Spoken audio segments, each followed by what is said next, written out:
మనకి మాదిరిగా చూపించాడు ప్రభు. పెందల కడనే లేచి, ఎప్పుడు లేచాడు? పెందల కడనే లేచి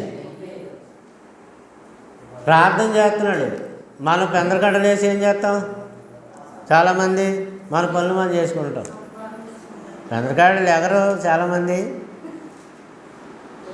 మన సంఘస్థులుగా దేవుని పిల్లలు కొంతమంది లేస్తారు, కానీ తమ పనులు చేసుకుంటారు. కొంతమంది ప్రార్థన చేస్తారు. అంటే ఇప్పుడు మరియమ్మ గారు చెప్పిన సాక్ష్యాన్ని బట్టి ఎన్నో సమస్యలు, ఎన్నో బాధలు, ఎన్నో కష్టాలు, జీవితంలో ఎదురయ్యే ఇబ్బందులు, ఇరుకులు, ఇవన్నీ జయించాలంటే ఏం చేయాలి తెలుసండి? ప్రార్థన చేయాలి. మోకాళ్ళుని ప్రార్థన చేయాలి. అదే రహస్యం. అందరూ కూడా ఈ సమస్యలు జయించాలంటే ఏం చేయాలమ్మా? ప్రార్థన. ఇంకెవరో మనకి ఏమీ చెప్పాల్సిన అవసరం లేదు. దానికి జవాబు ఏంటంటే ప్రార్థనే. ప్రార్థన చేస్తే ప్రాబ్లమ్స్ తొలగిపోతాయి. అదే యేసుక్రీస్తు ప్రభువారు మరి ప్రార్థన చేశారు. మనకు కూడా వచ్చే సమస్యలన్నింటిలో మేము కూడా అదే ప్రార్థనే చేస్తున్నాం. మీ అందరి కొరకు మరియమ్మ గారు చెప్పిన సాక్ష్యాన్ని బట్టి పాస్టర్ అమ్మ గారు కూడా మా కొరకు ప్రార్థన చేస్తున్నారని మంచి సాక్ష్యం చెప్పారు. నిజమే, ప్రతిరోజు ప్రతి కుటుంబం కొరకు. అలాగే మరియమ్మ గారు కూడా కుటుంబంగా ఉన్నారు. వారి కొరకు కూడా మేము ప్రతిరోజు ప్రార్థన చేస్తున్నాం. మోకాళ్ళలోని ఇంటి దగ్గర నేను ప్రార్థనలో ఉన్నాను. 4 గంటలు లేచి పాస్టర్ అమ్మ గారు అందరూ ఇక్కడికి వచ్చి మీరు ఇక్కడ ప్రార్థన చేసుకుంటున్నారు. కానీ తగ్గిపోతున్నారు ఇంకా జనం. ఇంకేమవుతుండాలా? రోజు రోజుకి పెరగాల, ఒకరు చేరాల. ఆసక్తి ఉంటేనే కానీ చేరరండి. ఆసక్తి, నిద్ర లేవాలంటే ఆసక్తి ఉండాలి. యేసుప్రభు ఎప్పుడు లేచాడు? పెందల కడనే లేచి మనకి మాదిరి చూపించడానికి ఆయనకి అవసరమే లేదు నిజానికి ప్రార్థన. ప్రభువారికి ప్రార్థన అవసరమే ఉంది. ఆయన దేవుడు. కానీ ఎందుకు చేశాడు? మనకు మాదిరి. మనందరికీ ఇదిగో నేను ఇలా చేస్తున్నాను, మీరు కూడా ఇలా చేస్తే మీకు మంచిదే అని చెప్పడానికి ఆయన కూడా యేసుప్రభు వారు ప్రార్థన చేశాడు. అంటే ప్రార్థించవలసినటువంటి విధానాన్ని, ప్రార్థన యొక్క ప్రాముఖ్యతను ప్రభు మనకు తెలియజేయడానికి ఆయనే ఇంకా చాలా రాత్రి ఉండగానే పెందల కడనే లేచి ఏం చేస్తున్నాడు? ప్రార్థన చేస్తున్నాడు. అంత మంచిదండి. ఆయనకే అంత అవసరమైతే ప్రార్థన మనకెంత అవసరం? అరుణమ్మ గారు చెప్పిన సాక్ష్యాన్ని బట్టి కూడా ఒకసారి ఎందుకు మనకు కళ్ళు తిరిగి పడిపోతున్నామో, లేకపోతే ఎందుకు కాళ్ళు మంటలు వస్తున్నాయో, నొప్పులు వస్తున్నాయో, అదే గుండెల్లో నొప్పులు వస్తున్నాయో, వెనకాల నొప్పులు వస్తున్నాయో, లేకపోతే ఏదో ఒక సమస్య శరీరంలో ఎందుకు వస్తుందని మాకు తెలియదు. అవన్నీ చెకప్లు చేయించుకోవడానికి హాస్పిటల్కి వెళ్ళామనుకోండి, ఏం చేస్తారు? దీనికి స్కానింగ్లు చేయాలా, దీనికి అవి చేయాలి, బ్లడ్ టెస్టులు చేయాలా, యూరిన్ టెస్టులు చేయాలా, ఆ టెస్ట్ ఈ టెస్ట్, అనేక టెస్టులు చేసి లక్షల రూపాయలు లాగేస్తున్నారు. హాస్పిటల్కి వెళ్ళినామా అయిపోయామే, పిండేస్తున్నారు. పేద సాదా లేనిక ఎవరినైనా పిండేడివే. అలాగని ఎక్కువ అయితే వెళ్ళకుండా ఉండలేవు, వెళ్ళాలి, తప్పదు. ఎమర్జెన్సీ పరిస్థితులు రావచ్చు, సెలైన్స్ బాటిల్స్ ఎక్కించవచ్చు, ఆపరేషన్లు జరగవచ్చు, హార్ట్ ప్రాబ్లాలు ఉండవచ్చు, కిడ్నీల ప్రాబ్లంలు ఉండవచ్చు, ఊపిరితిత్తుల ప్రాబ్లమ్స్ ఉండవచ్చు. ఏమండి, ఈ శరీరంలో ఏ అవయవానికైనా ఏదైనా సమస్య రావచ్చు. ఏమని చెప్పలేము. మనం ఏం దేవుళ్ళు కాదు కదా, మనం మానవ మాత్రులు. ఏదైనా రావచ్చు, ఎప్పుడైనా రావచ్చు. అందుచేత ఏం చేయాలంటే ఎప్పటికప్పుడు ప్రార్థనలో ఉండాలి. అది రహస్యం. ఏంటమ్మా? ఎందుకని మనం ప్రార్థన చేయటం ద్వారా మనం బాగుంటాం, మన కుటుంబాలు బాగుంటాయి. అందుకనే యేసుప్రభు వారు ఏం చేస్తున్నారు? పెందల కడనే లేచి ఇంకా చాలా చీకటి ఉండగానే అమ్మ ఇంత చీకటే చీకటి వెళ్ళిపోతావు ప్రార్థనకి, వదిలే పొద్దున్న ఎదిగెళ్ళి అంట. ఇంకా టైం అవ్వలేదు ఎదిగెళ్ళి అంటారు. కానీ చాలా చీకటి ఉండగానే మనం లేచి ప్రార్థన చేయాలి. ఎవరు నేర్పారు? యేసు ప్రభు వారే. ఆయన సాక్షాత్తు దేవుడైన ఆయనకే ప్రార్థన అవసరమైతే మనకెంత అవసరం అని చెప్తున్నాను. మరియమ్మ గారు విన్నారా? ఏది అవసరం? ప్రార్థన. ఆవిడకే కాదు, అందరికీ అండి. వారి కుమారుడి కోసం ఎంత బాధపడుతుంది ఆవిడ. ఒకగానో కొడుకు, ఆ కొడుకు జీవితం బాగాలేదు, ఆ కోళ్ళ పరిస్థితి బాగాలేదు అని ఎంత దుఃఖపడుతూ ఏడుస్తూ ఉంటుంది దేవుని బిడ్డలారా. ఆ ఏడుపు ప్రార్థనలో ఏడిస్తే ఇంకా మంచిది. కన్నీటి ప్రార్థన అంటారు దాన్ని. మామూలుగా అందరితో చెప్పుకుని ఆడడం కాకుండా ప్రార్థన చేసినప్పుడు దేవుడితో చెప్పుకుని ఆడాలి. అది ఎవరితో చెప్పుకోవాలా? దేవుడితో చెప్పుకొని దుఃఖపడు. దానికి దేవుడి సమస్య తీరుస్తాడు. నీటి నీ కన్నీటి చుక్కలన్నీ ఒక బుడ్డిలో దాచి పెడుతున్నాడండి దేవుడు. మీకు తెలియదు, వాక్యంలో చాలా ఉన్నాయి. కాబట్టి కన్నీటి ప్రార్థనకు చాలా ప్రాముఖ్యత ఉంది, చాలా విలువైంది. దేవుని బిడ్డలారా ఆలోచించండి. ఆరాధన అంటే ఆదివారం ఉదయం గంట సేపు కూర్చున్న ఇబ్బంది కాదు. ప్రతిరోజు సహవాసం ఉండాలి, ప్రతిరోజు ప్రార్థన ఉండాలి, ప్రతిరోజు ప్రభు కొరకు ఆలోచించాలి, ప్రతిరోజు దేవుడి కొరకు మాట్లాడాలి, ప్రతిరోజు మనం దేవుడి నిమిత్తము ఏం చేయాలి? పని చేయాలి. అది ఆరాధన. జీవిత విధానమే దేవుడికి ఇష్టమైన ఆరాధన. ఆరాధన అంటే ఆదివారం ఒక గంట కాదు, లేదా ఆదివారం స్తుతి ఆరాధన పావు గంట కాదు. అది ఆరాధన అనుకుంటారు అమాయకులు. అసలు నీ జీవిత విధానమే దేవుడికి ఆరాధనగా ఉండాలి. అదేనండి, ఆత్మతో సత్యముతో ఆరాధించడం అంటే ఏంటో అర్థం తెలియదు చాలామందికి. అది తెలుసుకున్న వాళ్ళే సత్యాన్ని గ్రహించగలరు. మార్కు సువార్తలో మరొక మాట రాయబడింది, అది కూడా చదువుతాం. మార్కు సువార్త అక్కడే మొదటి అధ్యాయంలోనే 38 అక్కడేం రాయబడిందో చూడండి. మార్కు సువార్త మొదటి అధ్యాయము. యేసుప్రభు చెప్తున్నాడు, ఇంకా ఇతర సమీప గ్రామములోను నేను ప్రకటించినట్లు మనం వెళ్దాం రండి, ఇందు నిమిత్తమే కదా. అది ఇంకొక సత్యం చెప్పాడు. ప్రార్థన చేయడమే కాక సమీప గ్రామాలలో సువార్త ప్రకటించడానికి వెళ్దాం రండి. అది రెండోది. ఒకటి ప్రార్థన, రెండోది ప్రకటన, సువార్త ప్రకటన. స్త్రీ అని పురుషుడని లేదు, అందరూ వెళ్ళాలి కదా పరలోకం. ఆడవాళ్ళు వెళ్ళాలా, మగవాళ్ళు వెళ్ళాలండి? మగవాళ్ళే వెళ్తే సరిపోద్దా? ఆడవాళ్ళు మగవాళ్ళు అందరూ పరలోకం వెళ్ళాలి. ఇందుకే పరలోకం వెళ్ళే బ్యాచ్లో ఎవరు ముందున్నారంటే ఆడవాళ్ళే ముందున్నారు. పరలోకానికి వెళ్ళే బ్యాచ్లో ఎవరున్నారు? స్త్రీలు ముందున్నారు.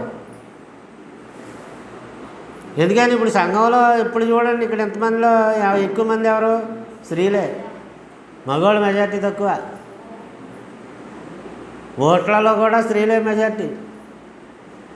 అదే అందుకనే ఆ ప్రభుత్వాలు కూడా స్త్రీలకే గేలం వేస్తాయి.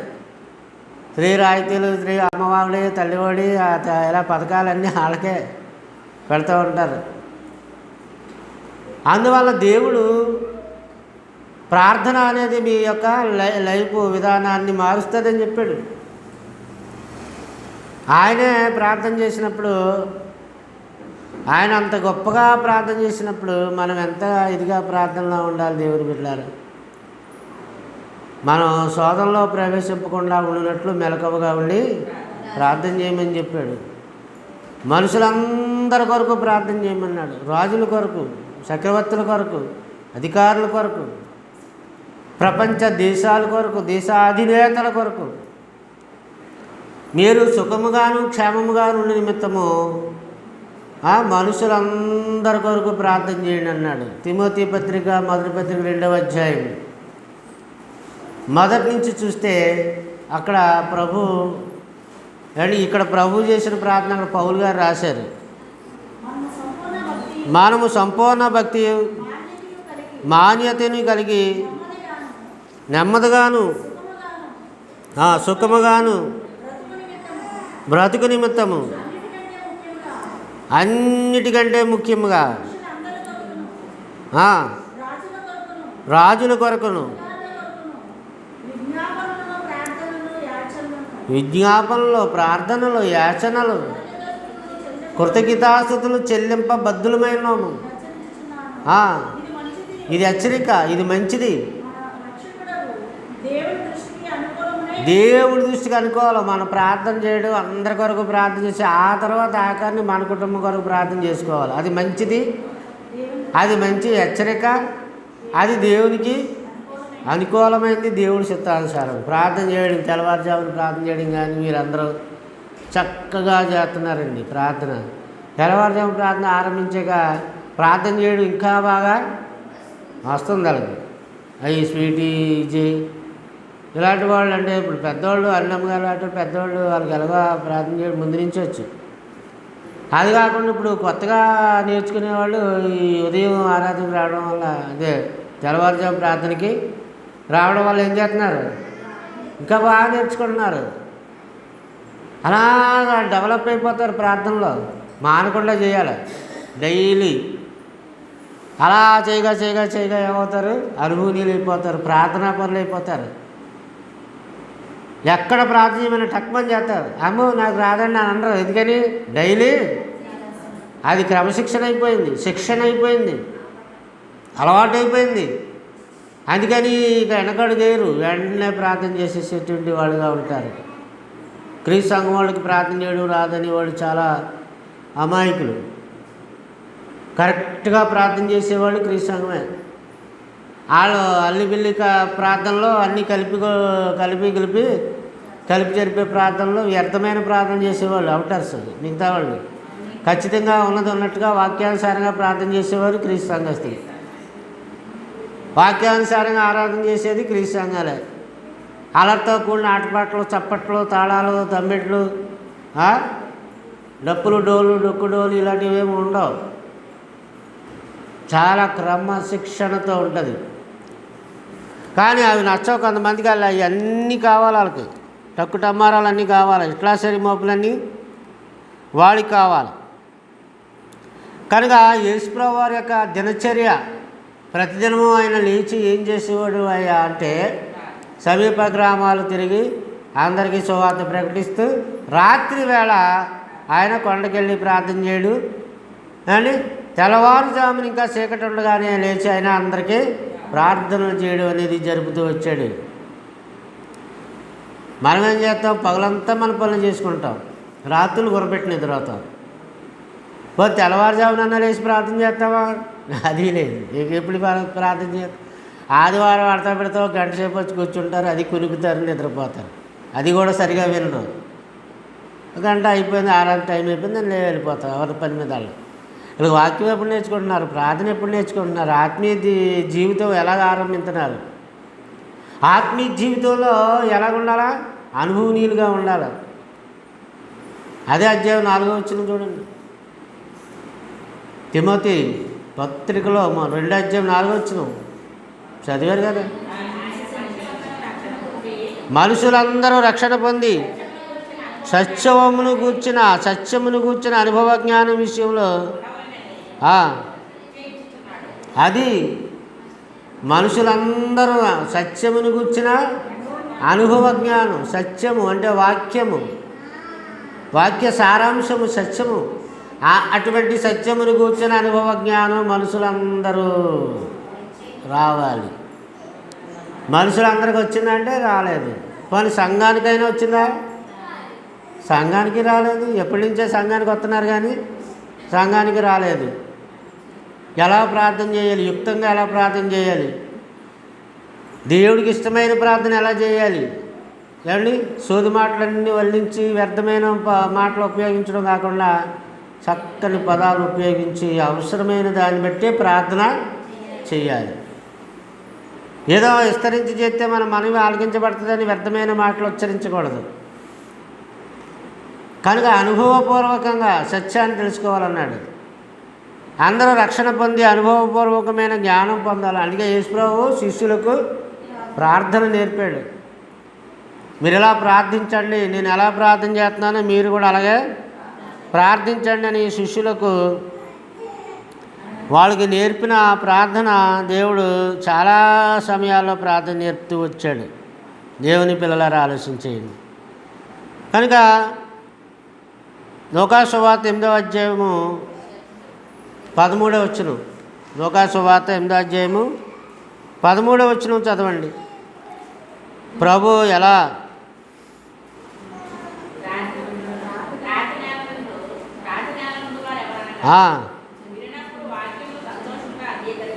వినేటప్పుడు వాక్యం సంతోషంగా అంగీకరిస్తారు.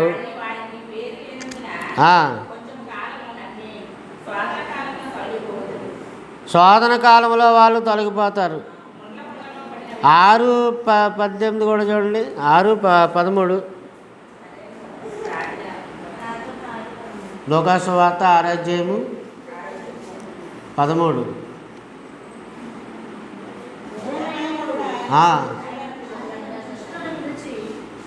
ఇదే ఉదయం అయినప్పుడు ఆయన శిష్యులు పిలిచి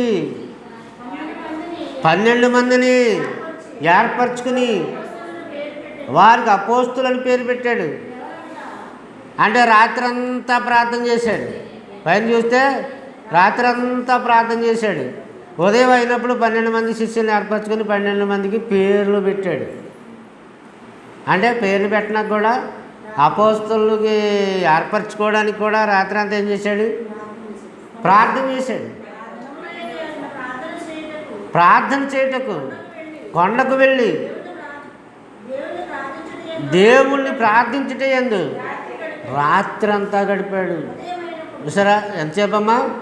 నువ్వు 10 నిమిషాలు చేయలేవు, 5 నిమిషాలు ప్రార్థన చేయలేవు, కానీ ఆయన రాత్రి అంతా ప్రార్థన గడిపాడు. ఎందుకో తెలుసా? పొద్దున్నే శిష్యులను ఏర్పరచుకోవాలి, 12 మంది కావాలి. ఎవరు కావాలి? దేవుడి పని ఎవరు చేస్తారు? ఎవరు నమ్మకంగా చేస్తారు? ఈ పని ఎవరికి అప్పచెప్పాలి? ఈ బాధ్యతలు ఎవరికి అప్పచెప్పాలి అని వాళ్ళ కొరకు ప్రార్థన చేసి వాళ్ళకి పేర్లు పెట్టాడు. చాలండి. ఉదయం అవగానే ఏం చేశాడండి? 12 మందిని ఏర్పరచుకొని వాళ్ళకి పేర్లు పెట్టి, ఇదిగో మీరు ఈ పని చేయాలి, సువార్త చెప్పాలి, అనేక గ్రామాలు తిరగాలి, అనేక ప్రాంతాలకు వెళ్ళాలి, అనేక మందికి మీరు ఏం చేయాలి? సువార్త ప్రకటించాలి. రాత్రంతా ప్రార్థన, పగలంతా సువార్త పర్యటన, సువార్త ప్రకటన. దేవుని పిల్లలు ఆలోచించండి. అది తండ్రి యేసుక్రీస్తు నేర్పిన విధానం. ఆయన విధానంలోనే ఆయన గొప్పగా కొనసాగుతూ గొప్ప పని చేసుకుంటూ వచ్చాడు. కనుక మాదిరికరమైన జీవిత విధానాన్ని యేసుక్రీస్తు ప్రభువారు నేర్పారు. ఆయన గెత్సేమనే తోటలో చేసిన ప్రార్థన అయితే మరింత సుదీర్ఘమైనది. గెత్సేమనే తోటలో యేసు ప్రభు చేసిన ప్రార్థన మరింత సుదీర్ఘమైనది. శిలువ మరణానికి ముందు చాలా గొప్ప ప్రార్థన యేసు ప్రభు వారు చేశారు. కాబట్టి దేవుని బిడ్డలారా, మానవులుగా మనము క్రైస్తవులుగా, దేవుని సంఘంగా, క్రీస్తు సంఘంగా మనం అందరము ఒకరికొరకు ఏం చేయాలి? ఒకరు ప్రార్థన చేయాలి. ఒకరికొరకు వరకు విజ్ఞాపన చేయాలి. ఒకరికొరకు ఒకరు మొరపెట్టాలి. ఒకరికి బాగోపోతే నాకే బాగోలేదన్నట్టుగా స్పందించాలి. వాళ్ళ గొడవ మనకెందుకు అన్నట్టు ఉండకూడదు. అలా ప్రార్థన చేస్తే అది మీకే మంచిది అంటున్నాడు, మళ్ళీ మనకే మంచిది. వాళ్ళ కోసం మనం ప్రార్థన చేస్తే మనకి మంచి జరుగుతుంది, వాళ్ళకి మంచి జరుగుతుంది, అందుకని ఎక్కువ మనకి మంచి జరుగుతుంది. కాబట్టి ప్రార్థన చేయాలి. జీవిత విధానం ఆరాధన అంటే సండే 1 గంట సేపు మాత్రమే కాదు. జీవితం అంతా ప్రార్థన విధానాన్ని, బ్రతుకు విధానాన్ని, జీవిత విధానాన్ని దేవునికి మహిమకరంగా గడపడమే ఆరాధన. ప్రార్థనలో సమయాన్ని హెచ్చించడమే దేవుణ్ణి ఆరాధించి మహిమపరచడం, ఆయన చిత్తం తెలుసుకోవడం, వాక్యానుసారంగా నడుచుకోవడం. రోమపత్రిక ఒక అద్భుతమైన మాట రాయబడింది దేవుని బిడ్డలారా. 11వ అధ్యాయం 33వ వచనం నుంచి చూస్తే 11వ అధ్యాయం రోమాపత్రిక 11వ అధ్యాయము 33 నుంచి. ఆహా, దేవుని బుద్ధి జ్ఞానముల బాహుళ్యము ఎంతో గంభీరము, ఆయన తీర్పులు శోధింపనెంతో అసఖ్యములు, ఆయన మార్గములు ఎంతో అగమ్యములు. ప్రభు మనసు నెరిగిన వాడెవడు, ఆయనకు ఆలోచన చెప్పిన వాడెవడు. ముందుగా ఆయనకు ఇచ్చి, చూడండి అండర్లైన్ చేసుకోండి, ముందుగా దేవునికి ఇచ్చి ప్రతిఫలము పొందదగిన వాడెవడు. ఆయన మూలమునను ఆయన ద్వారాను ఆయన నిమిత్తమును సమస్తము కలిగి ఉన్నవి యుగముల వరకు ఆయనకు మహిమ కలుగును గాక ఆమేన్ అని చెప్పాడు పౌలు గారు. అద్భుతమైన విషయం చెప్పాడు. ఆహా అని మొదలుపెట్టాడు చూడండి. ఆహా, దేవుని బుద్ధి జ్ఞానముల ఎంత గంభీరము, దేవుడు ఎంత గంభీరం, దేవుడు ఎంత గొప్పవాడు. దేవుని పిల్లలారా ఆలోచించేది. ఒక మనిషి ఒక ఎకరాన్ని పండించడానికి చాలా కష్టం అనుకుంటాడు. ఆ ఎకరం పండించడానికే ఎంతో కష్టపడుతున్నాను నేను అనుకుంటాడు. ఒక ఎకరాన్ని పండించడానికి ఒక రైతుకే అంత కష్టమైతే మనందరినీ పోషించడానికి భూమి మీద ఎన్ని ఎకరాలు ఉన్నాయి దేవుడు పండించాడు. భూమి అంతా పండించినాడే. అంత పంటలు పండించాలంటే దేవుడికి ఎంత కష్టం ఆలోచించండి, చెప్పండి. మనిషికి ఒక ఎకరం పండించడానికి ఎంత కష్టం అనుకుంటే, సకల దేశాలు సకల ప్రజలు సర్వజనులకి ఆహారం అందించడానికి భూమిని దేవుడు పండించడానికి భూమిని సేద్యం చేస్తే పంట పండేలాగా ఆ భూమిని నీళ్ళల్లో నానబెట్టాడు. ఎంతో కాలం నీళ్ళల్లో నానింది భూమి. పంట పండాలంటే భూమి నానబెట్టాలి. అది భూమిని నీళ్ళల్లో నానబెట్టి పంటలు పండడానికి, మొక్కలు మొలవడానికి, ఏమండి జీవోత్పత్తిని చేయడానికి దానిని అద్భుతంగా దేవుడు సిద్ధపరిచాడు భూమిని. అది ఎంత కష్టం. నీకు ఎకరం పండించడం కష్టమైతే భూమి అంతా పండించడం ఎంత కష్టం. ఆ కష్టం దేవుడు పడ్డాడు. మనం ఎంత కష్టపడుతున్నాం దేవుడి కోసం. ఒక రోజుకు ఒక గంట అయినా పని చేయలేకపోతున్నాం, ప్రార్థన చేయలేకపోతున్నాం. అర్థమవుతుందండి. మనం ఏం కష్టపడుతున్నామండి దేవుడి కోసం. ఇవాళ కొంతమంది ఏమనుకోవచ్చు, పొద్దున్న ఆరాధనకి వెళ్ళాం మళ్ళీ ఇప్పుడు ప్రార్థనకి వెళ్ళాలా, అమ్మో కష్టం అనుకోవచ్చు. అదేం పెద్ద కష్టం, అదేం పెద్ద కష్టమేం కాదు. హాయిగా మన ఇంటి దగ్గర రెడీ అయ్యి స్నానం చేసి మంచి బట్టలు కట్టుకుని ఆరాధనకు వచ్చి లేదు ప్రార్థనకు వచ్చి కాసేపు అలా కూర్చుంటాం. ఒక గంటలో అన్నీ ముగిస్తే మళ్ళీ వెళ్ళిపోతాం. మళ్ళీ భోజనం చేసి చక్కగా హాయిగా పడుకుంటారు, తెల్లవారుజామున వేస్తారు. అది పెద్ద కష్టమా. దేవుడు పడిన కష్టం అంతా ఇంత కాదండి. ఈ ఎకరం పండించడానికి రైతు కష్టం అనుకుంటే వేల మంది కోట్ల మంది ప్రజలను పోషించడానికి దేవుడి కష్టం ఎంత గొప్పదో ఆలోచించేయండి. దేవుడు బిడ్డారు, వాళ్ళకి ఆహారం రావాలి. సకల జీవరాశులకి ఆహారం రావాలంటే భూమిని ఎంత గొప్పగా ఆ పంట పండేదిగా దాన్ని సిద్ధం చేశాడో వివరాలు చెప్పడానికి సమయం చాలు. దేవుడి కష్టం అంత గొప్పది. ఒక కుటుంబంలో నలుగురిని పోషించడమే మనకి నానా కష్టాలు పడిపోతున్నాం. అంటే మీకు ఒక ఇద్దరు పిల్లలు ఉన్నారనుకోండి, ఆ ఇద్దరు పిల్లలు మీరు ఇద్దరు కలిసి ఎంతమంది అయ్యారు? నలుగురు. ఆ నలుగురు ఒక చిన్న కుటుంబం అయితే ఆ చిన్న కుటుంబాన్ని పోషించడానికి యజమాని అమ్మో ఎంత కష్టమైపోతుందండి. పిల్లలు చదివించడం, పోషించడం, వాళ్ళకి ఆహారం, సబ్బులు, షాంపులు, అవి ఇవి అన్నీ ఎంత ఖర్చు అయిపోతుంది. వాళ్ళ చదువులకి ఎంత ఖర్చు అనుకుంటామే. ఇద్దరిని పోషించడానికి ఇంకొక ఇద్దరు కష్టం అనుకుంటున్నారే. దేవుడు ఎంతమందిని పోషిస్తున్నాడండి అండి? కోట్లాది మందిని ఆదా మొదలుకొని ఇప్పటి వరకు ఉన్నటువంటి ప్రస్తుత జనాభా 800 కోట్లు. ప్రపంచ జనాభా 800 కోట్లకు పైసలకు దాటిపోయింది. మన ఇండియా జనాభా 150 కోట్లు దాటిపోయింది సుమారు. మరి ఇంతమందిని పోషించడానికి దేవుడికి ఎంత కష్టం అండి ఆలోచించండి. నీ కష్టం ఎంత దేవుడి కష్టం ముందు? నీ బాధ అంతా దేవుడి బాధ ముందు. మన బాధ అంతా, మన కష్టం అంతా. కానీ దానికేమో తట్టుకోలేవు, దాన్నే ఓర్చుకోలేవు, దాన్నే సహించుకోలేవు. చాలా కష్టపడుతున్నాను మనం అనుకుంటూ ఉంటాం. యేసుప్రభు పడిన కష్టం ఎంత గొప్పదండి. రక్తము కారునంతగా, ప్రాణము పెట్టునంతగా, బలి అరిపోయినంతగా ఆయన జీవము గల దేవుని కుమారుడైండి మన కొరకు బలి అయిపోయిన గొర్రెపిల్లగా, పాపభారమును మోసుకొని పోయిన బలి అర్పణగా మారిపోయాడే. అది ఎంత కష్టం అండి.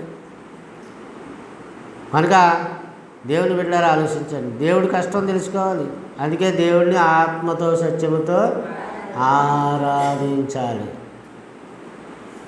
ఆహా, దేవుని బుద్ధి జ్ఞానముల బాహుళ్యము ఎంత గంభీరం అంటే మనకి అర్థం కాదు, మన మైండ్కి అర్థం కాదు. ఆశ్చర్యము, అద్భుతము. పాపం మరియమ్మ గారు ఒక్క కొడుకు పరిస్థితి బాగోపోతేనే ఎంత ఏడుస్తుందే. కోటాను కోట్ల పిల్లలు, దేవుని పిల్లల పరిస్థితి బాగోపోతే దేవుడు ఎంత ఎడుతున్నాడు చెప్పండి. ఆయన ఎంత వీళ్ళైపోయి భూమి మీద ఉన్న పిల్లలందరూ బాగున్నారా? పాడైపోయారా? అందరూ పాడైపోయారు, అందరూ త్రోవ తొలగిపోయారు. మరి ఆయన ఎంత బాధపడుతున్నాడు ఏనాడైనా అర్థమైందా? నీ ఒక్క బిడ్డ కోసమే ఎంత బాధపడుతున్నావు. నిజమే, మంచిదే. ప్రతి తల్లి బాధపడుతుంది, ప్రతి తండ్రి బాధపడతారు. నాకు ఒక కుటుంబం తెలుసండి. ఆ కుటుంబానికి నేనే బాప్తిస్మం ఇచ్చానండి. చాలా కాలం క్రితం మేము కరిపాకుపేటలో ఉన్నప్పుడు ఆ కుటుంబానికి నేను బాప్తిస్మం ఇచ్చాను. వాళ్ళు మనకి దగ్గర బంధువులే. వాళ్ళకి ఏమో మాయరోగం వచ్చిందో కానీ కాలం గడిచే కొద్ది ఆయన మాల వేసుకున్నాడండి. ఏ మాల? అయ్యప్ప మాల వేసుకున్నాడండి. ఎవడో బాప్తిస్మం తీసుకున్నాడు. అది ముఖం చూడలేకపోయాడు. ఇదేంటి నేను బాప్తిస్మం ఇచ్చినోడు ఇలాగైపోయాడు. అస్సలు చూడలేకపోయేవాడిని, బాధపడిపోయేవాడిని. ఏడు తండ్రి అని దేవుడి దగ్గర ప్రార్థన చేశాను. నేను బాప్తిస్మం ఇచ్చినోడు అయ్యప్ప మాల వేసాడేటి తండ్రి, ఏటి పరిస్థితి నాకని ఆ చర్చికి రావడం మానేశాడు. ప్రార్థన వాళ్ళ కుటుంబం, భార్య, పిల్లలు ఎవరు రావడం మానేశాడు. అలా మెల్లగా వాళ్ళు విగ్రహారాధనలోకి వెళ్ళిపోతే చాలా బాధపడ్డాం, ఏడ్చాం. కానీ కొంతకాలానికి చచ్చిపోయాడు. వయసులో చిన్నోడే చచ్చిపోయాడు. అతను చచ్చిపోయింది కొంతకాలానికి, అలా ఆవిడ చచ్చిపోయింది. అలా ఆవిడ చచ్చిపోయింది కొంతకాలానికి కొడుకు చచ్చిపోయాడు. చాలా బాధాకర. కుటుంబం అంతా నాశనం అయిపోయింది. దేవుని బిడ్డలారా, అయ్యో భక్తిహీనులు అంటా నీ కళ్ళ ముందర, భక్తిహీనులు నాశనం అయిపోవుట నీ కళ్ళతో నువ్వు చూస్తావన్నాడు దేవుడు. తెలుసా మీకు? ఓహో అదా తండ్రి, అతని నాశనానికి వాళ్ళు ఇలాగైపోయారా. ప్రభువు నమ్ముకున్న వాళ్ళకి ఈటీ పోయే కాలం అని ఎంత బాధపడతావు. పిచ్చి దెయ్యం వాళ్ళకి పట్టుకుంటే అలాగే చేస్తారు. అప్పమాల వేస్తారు, అయ్యమాల వేస్తారు. అప్ప అంటే ఎవరు? ఇంకొక అప్ప ఉంది, అదేనండి. చాలా వాళ్ళు చనిపోయారండి. అతనికి ఎయిడ్స్ వ్యాధి వచ్చి చనిపోయాడండి. అదే వ్యాధి భార్యకి సోకింది కాబట్టి ఆవిడ కొన్నాళ్ళు గడిచాక ఆవిడ చచ్చిపోయిందండి. మా బంధువులండి వాళ్ళు, అయ్యోళ్ళేం కాదు. ఆ కుటుంబం విచ్ఛిన్నమైపోయింది. ఇప్పుడు ఎక్కడున్నారో, అసలు ఉన్నారో లేదో కూడా. వాళ్ళ తాలూకు పిల్ల కూతురు ఉన్నారో, కూతురు ఉందేమో మరి. వాళ్ళు కూడా ఉన్నారు లేదు, కనబడని పరిస్థితి అయిపోయింది. కారణం ఏంటంటే దేవుణ్ణి నమ్ముకున్న తర్వాత, సత్యవాక్యంలోకి వచ్చిన తర్వాత మరలా నువ్వు లోకం వైపు చూసి, లోకం యొక్క పోకడ చూసి, లోకం యొక్క విధులు విధానాలు చూసి అందులో కానీ నువ్వు జారిపోయావా, అయిపోయింది నీ పని. ఇక నీకు చాప్టర్ క్లోజ్ చేసేద్దారనుకుంటాడు దేవుడు. అంతే. దేవుడు అంటే ఆషామాషి కాదు, అలాంటప్పి కాదు. ముందు హెచ్చరిక గట్ట ఏముండదు. ఇక డైరెక్ట్ యాక్షన్. హెచ్చరిక ఉండదు, డైరెక్ట్ యాక్షన్లో దిగుతాడు ఆయన. ఎవరికి సంజాయిషి చెప్పుకోవాల్సిన అవసరం ఆయనకి.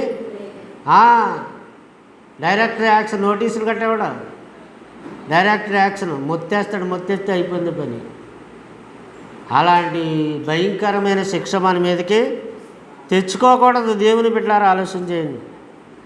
లోక మర్యాదలు పాటిస్తూ ఆడు ఇలా చేశాడు, ఆడు ఇలా అయ్యాడు, కనుక ఆడు ఆ మాల వేసాడు, ఈ మాల వేసాడు, నేను ఈ మాల వేద్దామని మాలలు వేస్తున్నారా, వేషాలు వేస్తున్నారా దేవుడి దగ్గరికి? వదలడు, ఊరుకోడు, దేవుడు ముత్తేస్తాడు. చాలా భయంకరం. ఎందుకని మీరు లోక మర్యాదను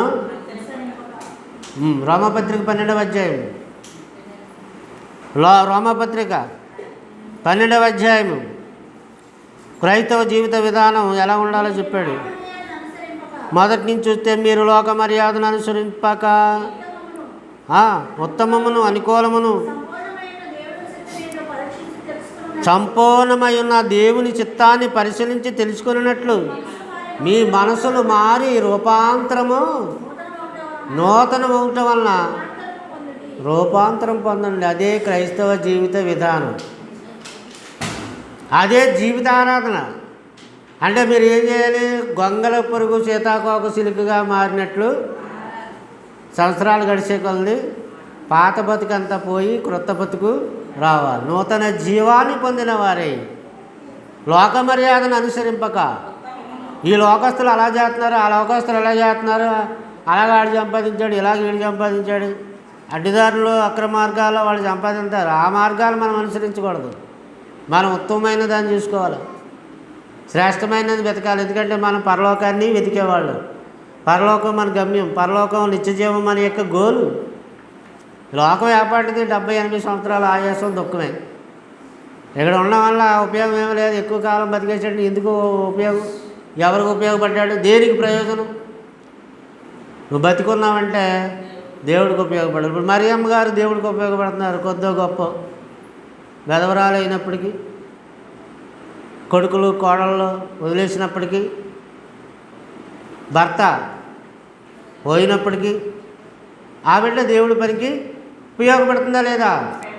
నేను అదే చెప్తాను. ఉద్యోగాలు ఉన్న వాళ్ళకంటే, వ్యాపారాలు చేసిన వాళ్ళకంటే ఈ వెధవరాళ్ళేనయం. కారణం వాళ్ళు దేవుడి పనికి ఎంతో కొంత ఉపయోగపడుతున్నారు. ఇందాక పాట పాడారు కదా ఎవరో, పేద వెధవరాలు ప్రేమ ఎంత గొప్పదో చూడండి. పేద విధవరాలు దేవుడిని ప్రేమించింది, దానికి ఉన్న దేవుని విధానాన్ని దేవుడికి సమర్పించింది. ఆ మాత్రము గొప్పవాళ్ళుగా ఉన్నవాళ్ళకి ఎందుకు లేదు విశ్వాసం? దేవుని బిడ్డలారా ఆలోచించండి. అందుకే దేవుడి చిత్తం ఎవరు నెరవేరుస్తాడో వారికే పరలోకం ద్వారాలు తెరవబడతాయి. ఆయన చిత్తం నెరవేర్చడానికి ఏం చేయాలి? సమర్పించుకోవాలి. మనం సజీవ యాగముగా మిమ్మల్ని మీరే దేవునికి, అది సజీవ, అదే జీవిత విధానం. ఆరాధన అంటే జీవితం అంతాని.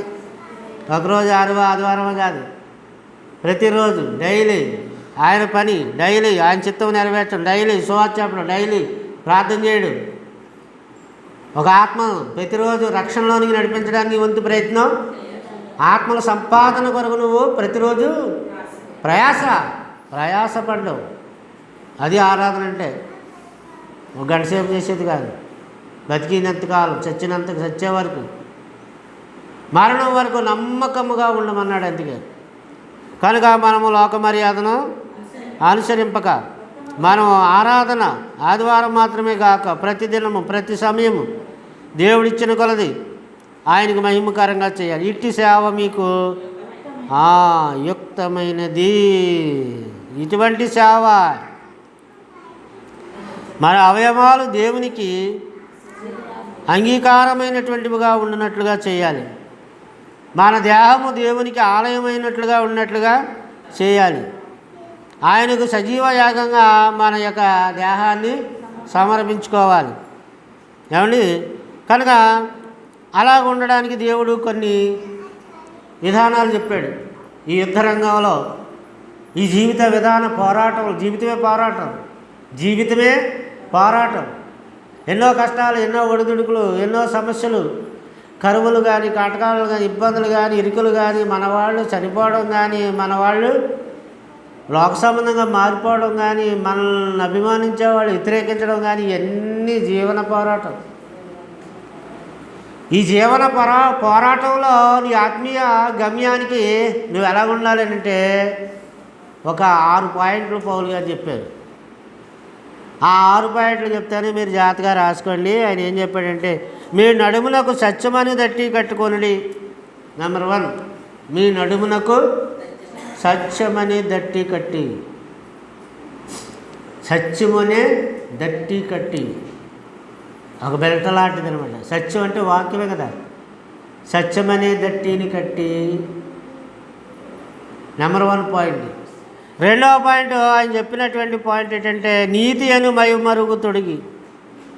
నీతి అను మైమరుగు అంటే, మైమరుగు అంటే ఏటనుకున్నారు? కవచం లాంటిది మైమరుగు అనేటువంటిది. నీతి అను మైమరుగును తొడుగుకొని. మూడవది, పాదములకు సమాధాన సువార్త వలనైన సిద్ధ మనసును జోడు తొడుక్కొని. ఏంటండి? సిద్ధ మనసు అనే జోడు మూడవది తొడుక్కొని నిలబడిన. నాలుగవది, ఇవన్నీను గాక విశ్వాసమను డాలు పట్టుకొనుడి. 4వ పాయింట్ చెప్పాడు, విశ్వాసం అనే డాలు పట్టుకొని. ఏమంటే 5వది, రక్షణ అను శిరస్త్రాణమును ధరించుకోండి. 6వది, దేవుని వాక్యమును ఖడ్గమును ధరించుకొనుడి. ఇవన్నీ ఎఫెసీ పత్రిక 6వ అధ్యాయము 14వ వచనం నుంచి రాయబడతాయి. ఎఫెసీ పత్రిక 6వ అధ్యాయము 14వ వచనం నుంచి మాటలు రాయబడ్డాయి. చదవవసరం లేదు. ఈ 6 పాయింట్లు మీరు ఆలోచన చేయండి ఇంటికి వెళ్ళిన తర్వాత. అందులో మొదటిది ఏంటండి? మీ నడుమునకు సత్యమను దట్టి కట్టి. సత్యమనే దట్టియు కట్టి, నీతి అని మైమరువు తొడిగి. పాట ఉంది ఏంటంటే, సత్యమనే దట్టిని కట్టి. కట్టారా? సత్యమనే దట్టి కట్టారా? నడానికి తోలు బెల్ట్ పెట్టుకుని మగవాళ్ళు బెల్ట్, అలాగా సత్యమనే దట్టి కట్టాలట. ఎంతమంది సత్యాన్ని దట్టి కట్టుకున్నారు? నడానికి కట్టుకున్నారు అంటే జీవిత విధానాల్లో సత్యాన్ని అనుసరించడం. కట్టుకోవడం అంటే ఏంటి? బెల్ట్ కట్టుకోవడం లాంటిది కాదు. సత్యమును జీవిత విధానంలో ఏమనుసరించాలమ్మా? సత్యాన్ని అనుసరించాలి. ఏమండి? కీర్తన 25:5 వచనం చదవండి త్వరగా. కీర్తన 25:5 వచనం ఏం చెప్తున్నాడు అక్కడ? 25వ కీర్తన 5వ వచనం. ఎంత తొందరగా చదువుతున్నారు. అది దావీదు అంటున్నాడు, నన్ను నీ సత్యమును అనుసరింపజేసి నాకు ఉపదేశము చేయము, నీ సత్యమును అనుసరింపజేయము. అంటే ఏం కోరుకుంటున్నాడు కీర్తనకారుడు? సత్యమును అనుసరింపజేసి నాకు ఉపదేశము చేయుము. నీవే నా రక్షణకర్తమైన దేవుడవు అని చక్కగా, ఎంత చక్కగా ప్రార్థన చేస్తున్నారు దేవుని బిడ్డలారా, ఆలోచించేయండి. నన్ను నీ సత్యమును అనుసరింపజేసి నాకు ఉపదేశము చేయము. నీవే నా రక్షణకర్తమైన దేవుడవు. ఏమనుసరించాలని కోరుతున్నాడు? సత్యాన్ని అనుసరించాలని కోరుతున్నాడు. సరే, సత్యాన్ని అనుసరింపజేయము. నీవే నా రక్షణకర్తమైన దేవుడవు. నీ దినమెల్లా నీ కొరకు కనిపెట్టుకొనిచున్నాను. ఎలాంటి భక్తులండి వాళ్ళు? ఎలా మాట్లాడారు? నన్ను నీ సత్యం అనుసరింపజేయదేవా. ఒకవేళ సత్యం తప్పిపోతున్నానేమో, తోవ తప్పిపోతున్నానేమో, దారి తొలగిపోతున్నానేమో అని ఎంత చక్కని ప్రార్థన దావీదు ప్రార్థన చేశాడో దేవుని పిల్లలు ఆలోచించాడు. ఏమన్నాడు? నన్ను నీ సత్యమును అనుసరింపజేసి నాకు ఉపదేశము చేయము. నీవే నా రక్షణకర్తమైన దేవుడవు. దినమెల్లా నీ కొరకు. అది దినమెల్లా మనం ఏం చేస్తాం? రోజంతా అన్నీ మన పనులే, అన్నీ మన సొంత పనులే. దేవుడి పని ఏమైనా ఉంటుందా? కనీసం రోజులో గంట అయినా ఉంటుందా? ఒక ప్రార్థన అయినా గంట సేపు ఉందా? ఒక అరగంట అయినా ఉందా? ఏమీ లేదు. కనుక సత్యాన్ని అనుసరించాలి, సత్యం అనే దట్టి కట్టుకోవాలి అని ఇక్కడ చెప్తున్నాడు. 26వ అధ్యాయం కీర్తన 26, అదే పక్క అధ్యాయమే 3వ వచనం. 26:3 నీ కృప నా కన్నుల ఎదుట ఉంచుకొని ఉన్నాను, నీ సత్యమును అనుసరించి నడుచుకొనిచున్నాను. అది సత్యం అనేది దట్టి కట్టుకోవడం అంటే ఏంటండి? సరే, రోజంతా నీ సత్యం అనుసరించినట్లుగా నన్ను నడిపించమన్నాడు 25లో. ఇక్కడేమన్నాడు? నీ కృప నా కన్నుల ఎదుట ఉంచుకొని ఉన్నాను. ఆయన కృపను మర్చిపోలేదు, కృపల నుండి తొలగిపోలేదు. కృప అంటే ఎంత గొప్పదండి! ఏ యోగ్యత లేని మనకి యోగ్యతనిచ్చే దేవుని కృపే. మనం దేవుడా అన్నాను, తండ్రి అనడానికి కానీ, ప్రార్థన చేయడానికి కానీ యోగ్యులు కాదు, సేవ చేయడానికి కానీ మేము యోగ్యులము కాదు, ఉపదేశించడానికి యోగ్యులము కాదు. అయినా కూడా ఆయన యోగ్యత మనకి ఇచ్చాడు కదా, అదే కృప. ఆ కృప యేసుక్రీస్తు వలన అనుగ్రహించబడింది. కనుక నీ కృప నా కన్నులు ఎదురించుకొని ఉన్నాను, నీ సత్యమును అనుసరించి నడుచుకొనిచున్నాను. ఏం చేస్తున్నాడట? అది సత్యాన్ని అనుసరించి నడుచుకొనిచున్నాడు. అతనే భక్తుడు, నీతిమంతుడు. మనం ఏం చేయాలా? సత్యం అంటే వాక్యం, వాక్యాన్ని అనుసరించి నడుచుకోవాలి, బ్రతకాలి. ఎంతకాలం? బ్రతికినంతకాలం, జీవితకాలం అంతా సత్యాన్ని అనుసరించి నడుచుకుంటేనే పరలోకంలో చోటు. అదే సత్యం అనే దట్టి కట్టుకోవడం అంటే అది. అందుకే యేసుప్రభువు ఏమని ప్రార్థన చేశాడు? తండ్రి, సత్యమునందు వెళ్ళి ప్రతిష్ఠించము, నీ వాక్యమే. క్రీస్తు సంఘం కోసం ప్రార్థన చేశాడు యేసుక్రీస్తు. వాళ్ళందరూ ఐక్యత కలిగి ఉండాలని ప్రార్థన చేశాడు. వాళ్ళందరి కొరకు రక్తం చిందించాడు. వాళ్ళందరి కొరకు అనేక కష్టాలు పడ్డాడు యేసుప్రభువు, అనేక బాధలు అనుభవించాడు యేసుప్రభువు. తక్కువ కాలం భూమి మీద బ్రతికిన ఎక్కువ శ్రమలు అనుభవించింది ఎవరండి? యేసుక్రీస్తే. మరి 96వ కీర్తన 13వ వచనం చూస్తే అక్కడ ఏం చెప్తున్నాడో చూడండి. 96వ కీర్తన 13వ వచనం. దేవుని పిల్లలారా, భూజనులకు తీర్పు తీర్చుటకై యెహోవా ఏం చేయుచున్నాడు? న్యాయమును బట్టి లోకానికి, ఆయన విశ్వాస్యతను బట్టి జనులకు ఆయన తీర్పు తీర్చుచున్నాడు. చూసారా? దేని బట్టి? దేని బట్టి అంటే అన్యజనులలో ఆయన మహిమను ప్రచురించండి. అదేనా 12వ వచనమా? 13వ వచనం. మళ్ళా చదవండి. భూజనులకు తీర్పు తీర్చుటకై ఆయన ఏం చేయుచున్నాడు? న్యాయమును బట్టి లోకములకు, తన విశ్వాసతను బట్టి జనములకు ఆయన తీర్పు తీర్చును. అంటే సత్యాన్ని బట్టి. న్యాయమును బట్టి అంటే దేని బట్టండి? సత్యమును బట్టి. భూజనులకు తీర్పు తీర్చడానికి యెహోవా ఏం చేయుచున్నాడు? ఆయన రాబోచున్నాడు. భూలోకం తీర్పు తీర్చబడుతుంది. విశ్వాస్యత, సత్యానుసారమైన విశ్వాస్యత, దాన్ని బట్టి జనములకు ఆయన తీర్పు తీర్చుచున్నాడు.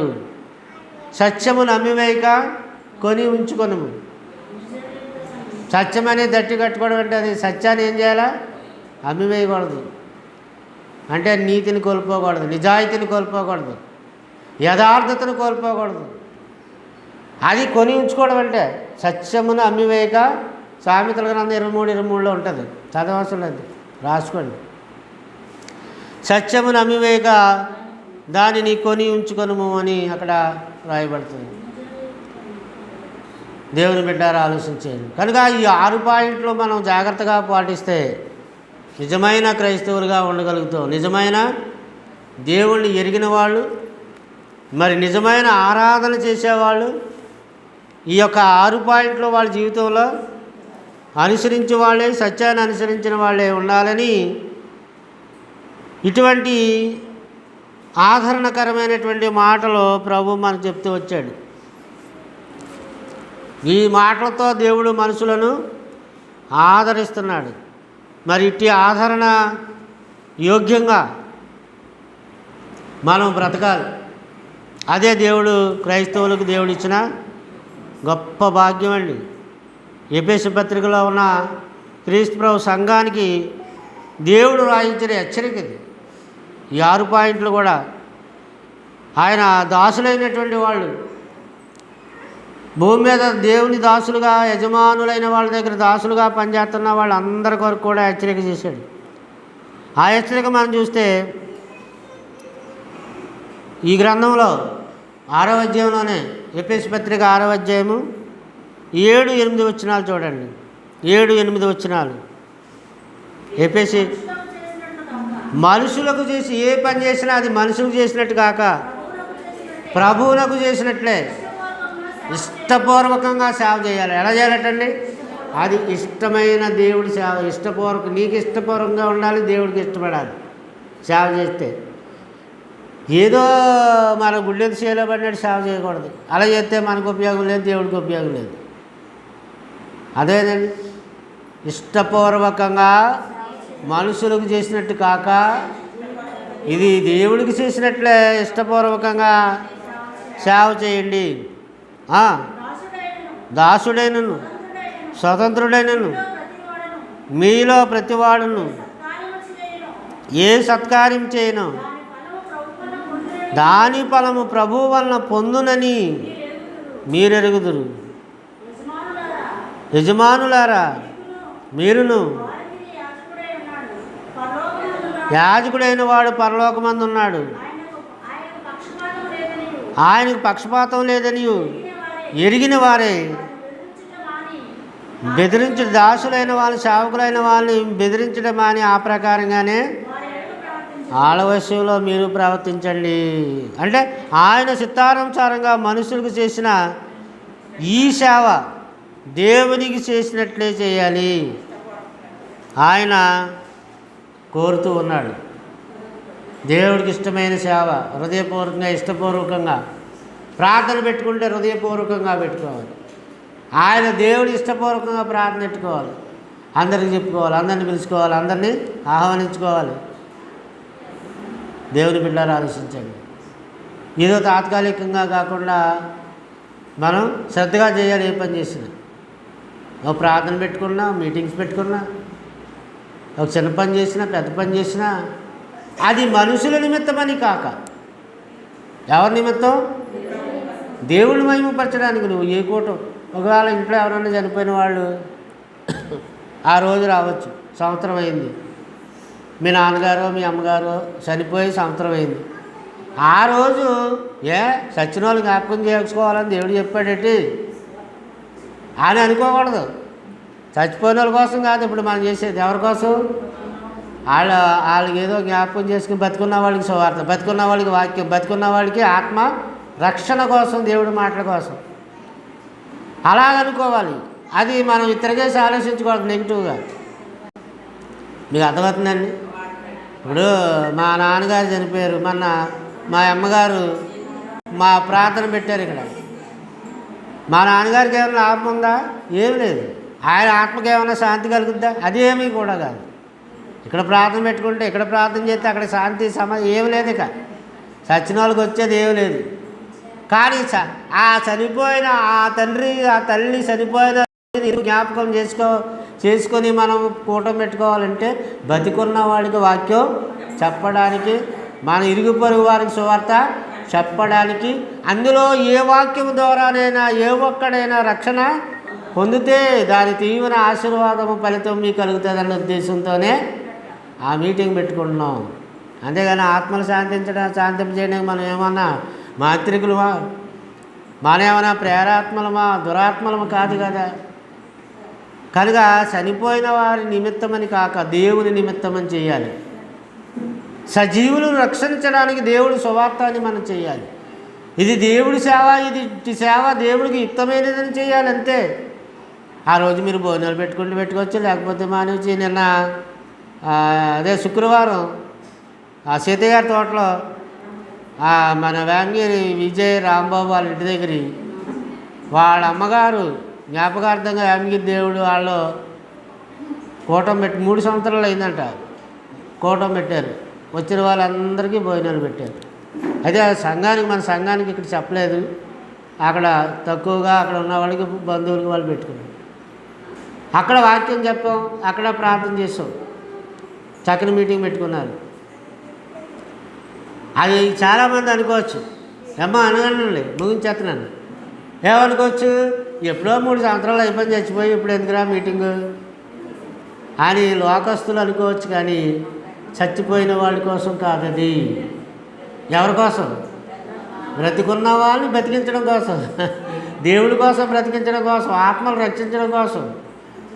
ఆ ఆలోచన ఉంటే మనం దేవుడికి ఇష్టం అవుతాం. దేవుడి నేను కూడా అలాగే ఆలోచించాను. నెగిటివ్ చచ్చిన వాళ్ళకి ఏమైనా దీనాలు పెట్టాలా, గోటాలు పెట్టాలా, వాళ్ళకి జ్ఞాపకం చేసుకోమని బైబిల్ చెప్పిందా?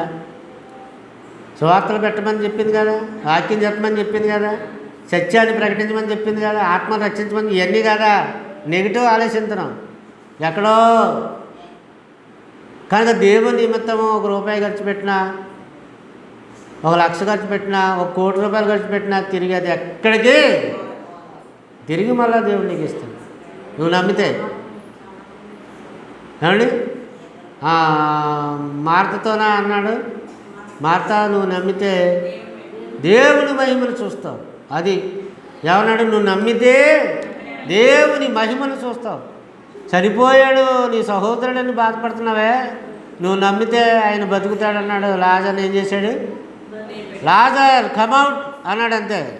సమాధిలోంచి బయటకు రా అనగానే ఏం చేశాడు? లాజర్ సజీవుడై బ్రతికి బయటకు వచ్చాడు. ఇదిగో మీ తమ్ముడు, మీ సహోదరుడు అని వాళ్ళకి అప్పచెప్పాడు. నమ్మితే ఏం చేస్తారు? దేవుని మహిమను చూస్తారు. నమ్మాల. అది నమ్మి చేసేదే మనం ఇది సేవ అంటే. ఎలానే ఈ సేవ దేవుడికి ఇష్టమైన సేవ అంటే ఎలా చేసేది? నమ్మి చేసేది. పెట్టుకోండి మీటింగ్. మీ అమ్మ చచ్చిపోయినా, మీ నాన్న చచ్చిపోయినా, సంవత్సరం అయినా 11 రోజులు ఎలగబెట్టుకుంటారు. అది వద్దన్న పెట్టుకుంటారు. ఎందుకని ఆ పెట్టుకోకపోతే కీడు ఏమైనా వస్తుందేమో భయంతో పెట్టుకుంటారు. అది కూడా 11 రోజులకి 11వ రోజు మనం ఈ కూటం పెట్టుకోకపోతే ఏ కీడన్నా తగులుతుందేమో అని భయంతో పెట్టుకుంటారు. కానీ సంవత్సరం పెట్టుకోరు కొంతమంది అండి. అయిపోయింది కదా వదిలేసాం, మర్చిపోతాం. కానీ అలా కాదు. మన లక్ష్మి గారు కూడా ఆ షింటూ జ్ఞాపకార్థంగా ఎంత ఖర్చు పెట్టి చేశారు తెలుసా? అద్భుతంగా చేశారు సంవత్సరం అండి. అప్పుడు కూడా ఒక పెళ్లిలాగా చేశారు ఆ కార్యక్రమం కూడా. అంతకుముందు ఫస్ట్ జ్ఞాపకార్థ కూడిక ఏంటి, ఆ బిడ్డ ఏమైనా గొప్ప ప్రయోజకురాలా? కాదు. ఒక గొప్ప తెలివైందా? కాదు. లేకపోతే ఒక గొప్ప సంపాదకురాలు? కాదు. ఒక అమాయకమైన ఒక చిన్న బిడ్డ అయినా సరే ఆ బిడ్డను వాళ్ళు చిన్నగా చూడలేదు. అదే నేను మెచ్చుకుంటున్నాను ఆ కుటుంబాన్ని. మనమైతే ఇది ఎక్కడ కర్మరా బాబు, వీడి వల్ల నేను చేస్తున్నాను, వీడెప్పుడు చేస్తాడని చెప్తాం కొంతమంది. అయితే అలా కాదు. ఆ బిడ్డ కోసం చాలా ప్రయాసపడ్డారు, చాలా కష్టపడి మంచి భోజనాలు చక్కగా అందరినీ పిలుచుకొని చర్చ అంతా నిండిపోయింది. ఆ రోజు వర్షం కారణం చర్చిలో పెట్టారు సంవత్సరికంగా. అది అనేక మందికి సువార్త వెళ్ళింది, వాక్యం వెళ్ళింది. ఒక ఆత్మైనా రక్షణ పొందితే ఆ కుటుంబానికి ఎంత దీవెన, ఆశీర్వాదం. అలాగే మన శుక్రవారం వాళ్ళు పెట్టారు. అలాగే సుభద్రమ్మ గారు మన 2వ తారీఖున పెట్టారు. అలాగా దేవుని పెట్టారా? వదిలేకండి. ఆ కారణంగానైనా పెట్టండి, ఆయన జ్ఞాపకం చేసుకోండి. ఆయన కోసమని కాకపోయినా దేవుడి నిమిత్తమని ఏమన్నాడు కదా, మనుషుల నిమిత్తమని కాక దేవుని నిమిత్తమని సేవ చేయండి. ఇట్టి సేవ యుక్తమైనది, దేవుడికి ఇష్టమైనది. సేవ అంటే సేవకుడు చేస్తున్నాడు అనుకోకండి. మీరు చేసేది కూడా. ఈరోజు ఈ మీటింగ్ కారణం ఎవరు? గంపల మరియమ్మ గారు మంచి సాక్ష్యం చెప్పారు. అంటే ఇప్పుడు ఆవిడ ఏం చేస్తుంది? ఈరోజు సేవ చేస్తుంది. ఈరోజు వాక్యం ఆవిడది. ఈరోజు వాక్యం ఎవరిది? గంపల మరియమ్మ గారు చెప్పింటున్నారు. అర్థమవుతుందమ్మా? పెట్టుబడి ఎవరిది? ఆవిడది. ఖర్చు ఎవరిది? ఆవిడది. అంటే ఎవరు చేస్తున్నట్లు లెక్క? ఆవిడే చేస్తుంది. మేము ఏదో నిలబడి మాట్లాడుతున్నాం కాదు, ఆవిడ కారణం ఆవిడ పెట్టకపోతే వస్తాం ఇక్కడికి. అలాగే మీరు కూడా ఏం చేయాలా? అప్పుడప్పుడు పెట్టిస్తూ ఉండాలి. అదొక పెళ్లి రోజు, లేదా ఒక పుట్టినరోజు, లేదా ఒక ఎవరో చనిపోయిన రోజు, ఏదో కారణం, ఏ కారణం లేకుండా కూడా పెట్టచ్చు. అర్థమైందండి? ఇలా చూడండి, ఏ కారణం లేకుండా కూడా దేవుని నిమిత్తం శుభార్త నిమిత్తం కూడా పెడతారు. అలా ఎవరు పెట్టరు కదా, ఏదో కారణం ఉంటేనే పెడతలేదు. ఏ కారణం లేకుండా ఇంకా ఎలా పెడతారు? అలా పెట్టిన వాళ్ళు ఇంకా గొప్పవాళ్ళు. ఏ కారణం లేకుండా పెట్టుకున్న వాళ్ళు ఇంకా గొప్పవాళ్ళు. ఆ వెంకటేశ్వర గారు ప్రతి నెల పెట్టేస్తున్నారు కదా, అలాగా. కనుక మరియమ్మ గారి కుటుంబాన్ని దేవుడు దీవించి ఆశీర్వదించిన గాక. ఆ కుటుంబానికి ఇంకా వారు కుమారుడు కుమార్తెలు అందరి విషయంలో దేవుడు వాళ్ళకి మేలు చేయను గాక. ప్రార్థన చేసుకుందాం. అందరు తల్ల ఉంచినట్లయితే ప్రార్థనతో ముగించుకుందాం.